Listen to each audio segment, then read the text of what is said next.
Hi again, everyone. This year we celebrate Labor Day in the midst of what's being termed the Great Resignation. Workers have been quitting their jobs, and we're talking in record numbers. So what's going on with this? Joining us live for this further discussion is Jason Wachtel, Managing Director of J.W. Michaels and Company. Thank you for being here. Talk to us about what's happening here. Why would so many people be willing to just walk away from their jobs right now? You know, what we've seen since the pandemic started almost 2 years ago, March 2020, is when we all went remote, no one thought this would be an extended time frame where employees would be working from home. But what we've seen is most businesses have thrived during this time. So employees are saying, if I was able to thrive in doing my job, why do I have to go back to the office? And if I have to go back to the office full time, I'd rather find a job where they're offering a hybrid schedule than have to go back 5 days a week. We're seeing that across the board.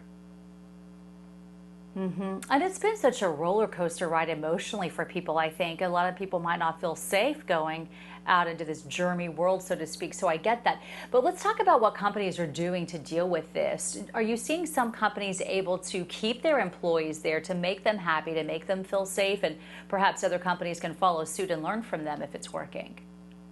Yes, I think most companies have really rethought what they thought the workplace looked like. I know at JW Michaels, I was a 5-day-a-week company, and if you were sick, you were still in the office. Now, if you do that, you can't be doing that anymore. So I think companies have sort of rethought what it looks like to be in the office. And I think in order to attract the greatest talent, but also keep your employees happy, a hybrid schedule is the new way people are doing so. So whether that's 3 days in the office, 4 days in the office, working remotely 2 days or 3 days a week, that's what most cutting edge companies are doing now. And if you're not, you're going to have a very, very difficult time keeping your talent and even more so growing your firm by attracting talent.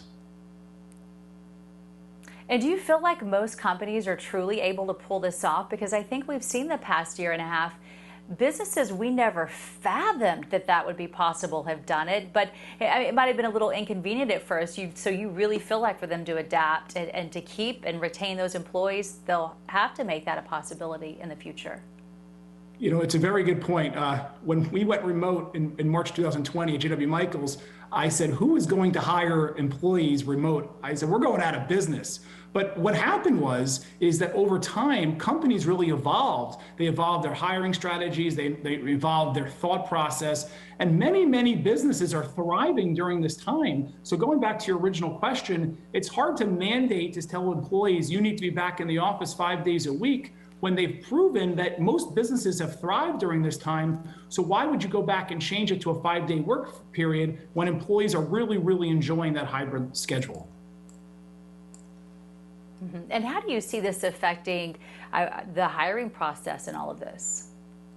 Well, you know, I think it's very interesting. Like, for example, in Houston, generally your competition as an employer trying to hire employees was other Houston companies.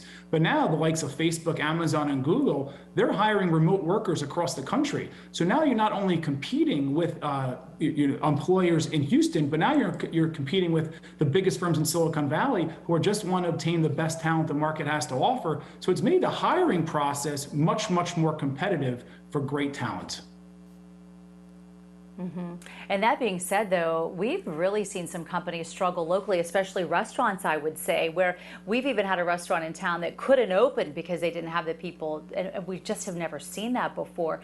Do you think that problem might die down a little bit in the future as more people might be anxious to get back out into the workplace?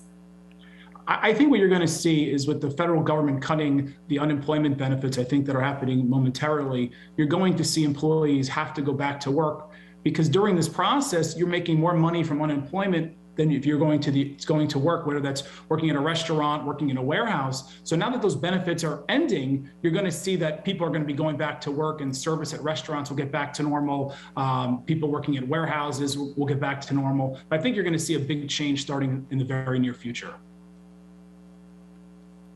And Jason, what would be the suggestion for anybody right now who's just trying to figure out what their future holds? It sounds like being high tech, feeling really comfortable with Zoom or whatever process you used, is that the time is now to really feel comfortable doing that, isn't it?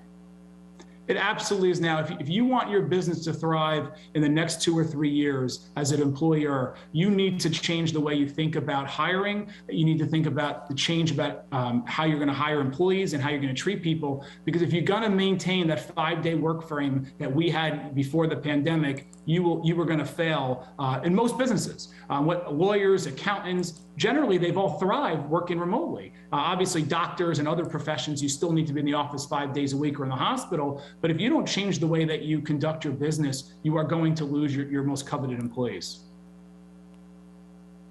Be interesting to see how this all unfolds in the coming years. Jason, thank you for your time from J.W. Michaels and Company today. Thank you for having me.